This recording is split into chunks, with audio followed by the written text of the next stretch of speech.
Magandang morning sa inyo. So ito may trabaho naman tayo dedre. Isa kaskat mga guys nga 27.5 bawo namin namin tsura iya waro.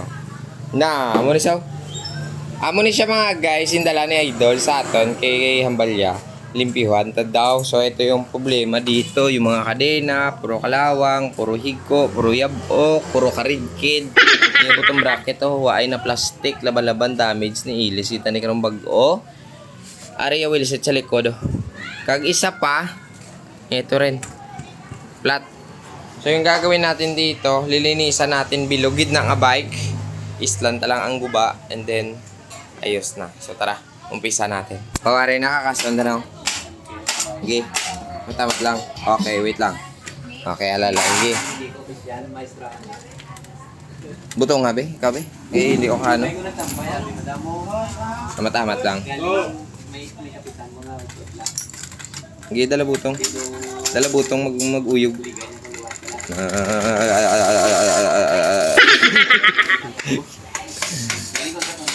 Oko ah. Nga dinamay ko ah.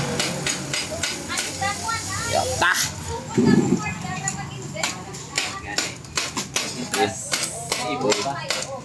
Okay. Wow, be, palantaw ako sang iya nga, ano be? Sakwasak yun din, oh. Huway na gini. Huway na gini, buso gini, oh. Palpak. Gago! Ang iya babaw nga puli, biring. Biring type siya.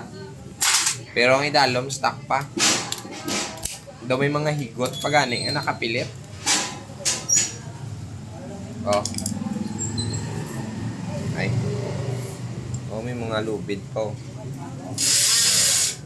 Ay po sa kabila. Na mga lubid pa saya. Pati po. Tatanggalin din natin tong ano, yung interior niya. Kapalitan natin ng tube. Ayan. Dahil sobrang kate, painangan doy. So. Sobrang kate, sobrang dami talaga ng dumi. Kailangan muna natin hugasan ng iyang mga gapilit ng mga karigkid kay kalaway. Katulugasan na to ba?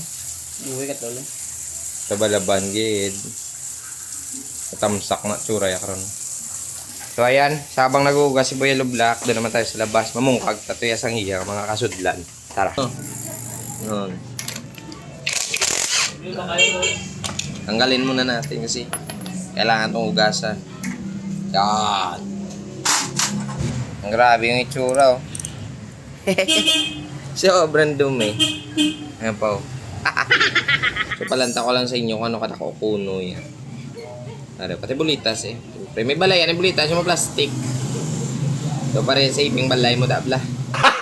Gago! So ito na, natapos na natin bungkagin. So papalanta natin sa inyo kung ano na mga panghunos, tablahaw. So ito na. Ito yung bottom bracket niya, wala na to. Tatapon na lang to kasi nawasak yung plastic. Wala tayong kuhaan eh. Ayan. Yung bearing niya. Ito yung mga cogs niya kadina. Limpyuhan na lang na. Yung harap, ball bearing. Yung likod, ball bearing din. Ito, muntik na masira yung crankset.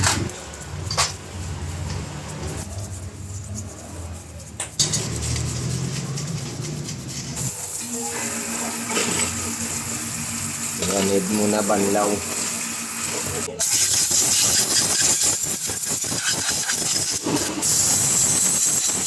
So ito na yung mga guys, yung crankset cogs kadina. Are na tapos ang are nabuksan, tana-tana nalimbyuhan, tana.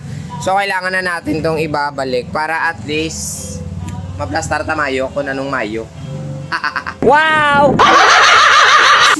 Pampadanlog muna. Ayan. Nalibot na natin lahat. Ito. Lalagay na natin to. Tapos ulit. Pampadanlog ulit. Ayan. Timing mo. May supply na nga gamay mo. Dulibat.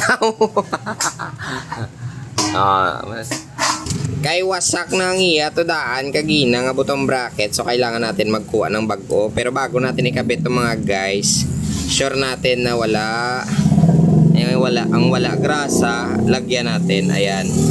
Medyo kulang talaga. Ito pa yung isa, buksan na lang natin. Yan. Ganyan tayo magawa eh. Para at least hindi dali masira, diba? Ayan, nakita nyo? Yo, di po, wala unod oh. Yan. Okay. Puta nga mo to din niya sulod daw. Kita ka to. Itong inirit daw. Whips kay. Nan, para hindi masud lang tubig. Okay.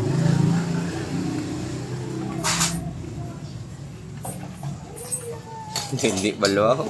Ara na. Sulod na. Hasta sulod way sangit. Wala. Nice one. Ganyan magawa.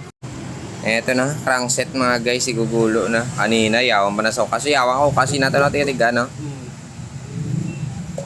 Okay man, sakto lang. Nice one. Ito yung stock pa. Ito yung balik na natin.